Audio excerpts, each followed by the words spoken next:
महान संत गुरु नानक देव। जब गुरु नानक देव साधु वेश धारण करके धर्म प्रचार करने निकले तो एक गांव सैयदपुर में जा पहुँचे। वहाँ गांव से बाहर एक गरीब बढ़ई लालों की झोपड़ी थी। उसी में उन्होंने आसन लगा दिया। वह बढ़ई गरीब होने पर भी धर्म प्रेमी और परोपकारी भावना वाला था। इससे कस्बे में यह समाचार फैल गया कि एक उच्च जाति में उत्पन्न संत अछूत लालों के घर में ठहर गए हैं और उसी के हाथ का खाते पीते हैं। यह खबर उस गांव में मुखिया मालिक भागो ने भी सुनी। उसी दिन उसके यहाँ एक बड़ा भोज भी होने वाला था, इसीलिए नानक देव के पास भी निमंत्रण भेज दिया गया। निमंत्रण पहुँचाने वालों को बड़ा आश्चर्य हुआ जब उन्होंने भागों की बढ़िया मिठाइयों के बजाय लालों की सूखी रोटियों को ही श्रेष्ठ बतलाया। इस पर भागों ने नानक जी को बुलवाया और अपने भोजन की अपेक्षा लालों की रोटियों में जो विशेषता है उसका कारण पूछा। नानक देव ने कहा, निस्संदेह लालों की रोटियों इन पकवानों की अपेक्षा श्रेष्ठ होती है और उसमें मुझे दूध और शहद का सा स्वाद आता है। कारण यह है कि वह जो कुछ कमाई करता है कठिन परिश्रम द्वारा करता है, उसी में से कुछ बचाकर यथाशक्ति जरूरतमंदों की सेवा करता रहता है। पर आप स्वयं कुछ भी परिश्रम द्वारा उत्पन्न नहीं करते, वरन घूस, अत्याचार और हुकूमत का डर दिखाकर धन प्राप्त करते हो। इसीलिए मुझे आपकी भोजन सामग्री खून से सनी जान पड़ती है। एक बार गुरु नानक देव द्वारा स्थापित करतारपुर के गुरुद्वारा में एक भोज हो रहा था। जब भोजन परोसा चुका तो शिष्यों ने कहा, महाराज आरंभ कीजिए। गुरु जी ने चारों तरफ नज़र दौड़ाई और बोले, अभी नहीं, रोटी बनाने वाले तो आए ही नहीं। जब वे आ गए तब भी खाना शुरू नहीं किया और झाड़ू देने वालों को दूर खड़ा देखकर कहा, उन्हें भी बुलाओ।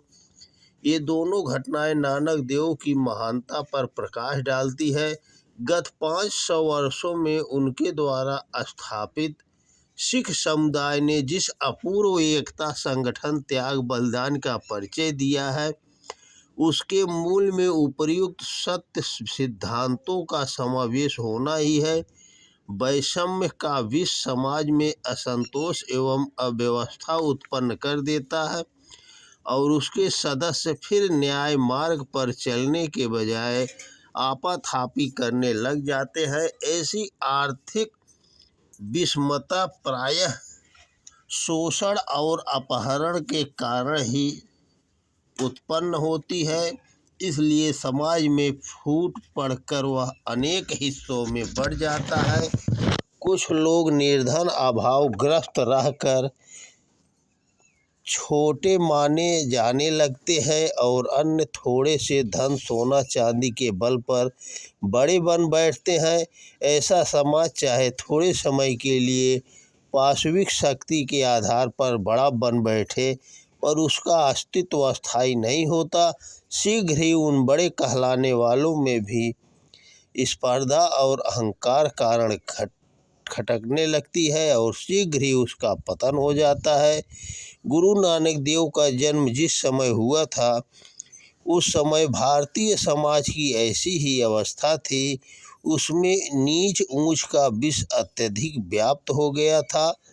आजकल हम यूरोप, अमेरिका में एक ही तरह का ऊंच नीच का भाव देख रहे हैं जो धन पर आधारित है, पर उस समय हिंदुओं में धन, वर्ण, जाति, संप्रदाय, वंश आदि संबंधी इतने प्रकार के भेदभाव उत्पन्न हो गए थे कि उनके होते हुए एक सुदृढ़ और सक्रिय समाज की कल्पना संभव ही न थी।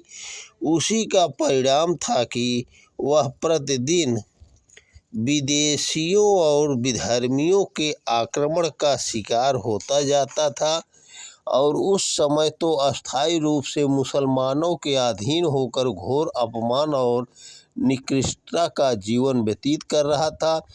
यद्यपि उस समय भी उच्च वर्ण हिंदू अपने समाज के भीतर स्वयं को जगत गुरु महर्षियों के वंशज मानकर रोब दिखलाते थे और मुसलमान को यवन, मलेच्छ आदि हीनता प्रदर्शक नामों से पुकारते थे, पर अपनी फूट और अयोग्यता के कारण दिन रात उनकी ठोकरें खाते थे।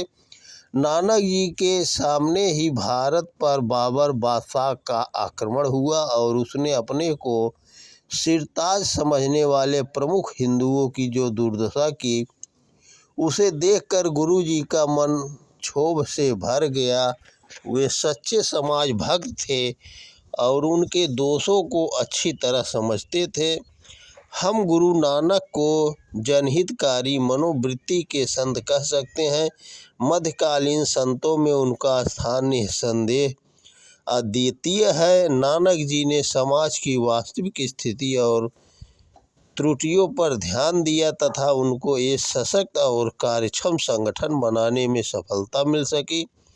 यद्यपि वे स्वयं एक राजकर्मचारी के पुत्र थे और आरंभ में छोटे जागीरदारों और पठान शासकों के समीप रहे थे, पर उनकी नीति उनको कभी पसंद नहीं आई। उनके पिता ने उन्हें खेती, व्यापार, सरकारी नौकरी आदि जिन कामों में लगाया, उसमें से किसी में टिक न सके। कारण यही था कि उस समय समाज की व्यवस्था ही नष्ट भ्रष्ट हो गई थी और सभी लोग अत्याचार करने या अत्याचार सहने के रूप में पाप कर रहे थे। ऐसे मनुष्य बहुत ही कम थे जो इन दोनों पापों से अलग रहकर कर्तव्यनिष्ठ पूर्ण मार्ग पर चलते हों। गुरु नानक जी को समाज की यह दुर्व्यवस्था बहुत अधिक खटती और घर गृहस्थी, स्त्री पुत्र, धन जायदाद सब कुछ होने पर भी उन्होंने सर्वस्व त्याग कर जनता को जगाने और ऊंचा उठाने के लिए जीवन दान कर दिया। इसी कारण एक पंथ या संप्रदाय का प्रवर्तक होते हुए भी हम उनको भारतीय समाज का महान नेता या मार्गदर्शक मानते हैं। उनके उपदेश केवल आदर्शवादी या रहस्यवादी न होकर पूर्ण रूप से व्यवहारिक और ठोस धरातल पर आधारित है। यह उनकी सबसे बड़ी विशेषता थी। अपने इसी उद्देश्य के पूर्ति के लिए गुरु नानक जी ने सदैव देश भाषा का प्रयोग किया। यद्यपि बहुत से विद्वानों की दृष्टि में यह हीनता का लक्षण माना जाता है, गुरु नानक अपने सिद्धांतों का प्रचार बड़ी सरलता के साथ करते थे। इसका एक नमूना देखिए।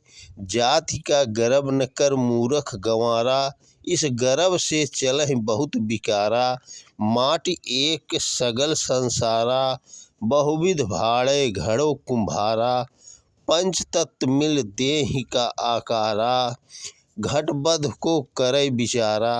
अर्थात हे मूर्ख गंवार, जाति का घमंड छोड़ दे, क्योंकि इससे बहुत बुराइयां पैदा होती है। समस्त संसार में एक ही मिट्टी है और कुम्हार उसे लेकर तरह तरह के बर्तन बनाता है। इस प्रकार पांच तत्व मिलकर यह मनुष्य देह का ढांचा बनकर खड़ा हो जाता है। इससे छोटे बड़े का विचार करना व्यर्थ ही है। नानक जी को अपने मिशन में पूरी सफलता मिली और वे अपने सामने ही देश तथा धर्म पर बलिदान होने को तैयार लोगों का एक सुदृढ़ संगठन तैयार कर सके। इस समुदाय ने कई सौ वर्षों तक हिंदुत्व पर होने वाले विधर्मियों के आक्रमण को रोकने में बहुत कुछ काम किया। गुरु गोविंद सिंह के समय में उनका प्रत्यक्ष फल दिखाई पड़ने लगा था। इस दृष्टि से नानक जी ने भारतीय समाज की जो सेवा की वह बिरले संतों द्वारा ही संभव हुई है। तो दोस्तों नमस्कार, वीडियो पसंद आए ज़्यादा से ज़्यादा शेयर करें। जय गुरु नानक देव।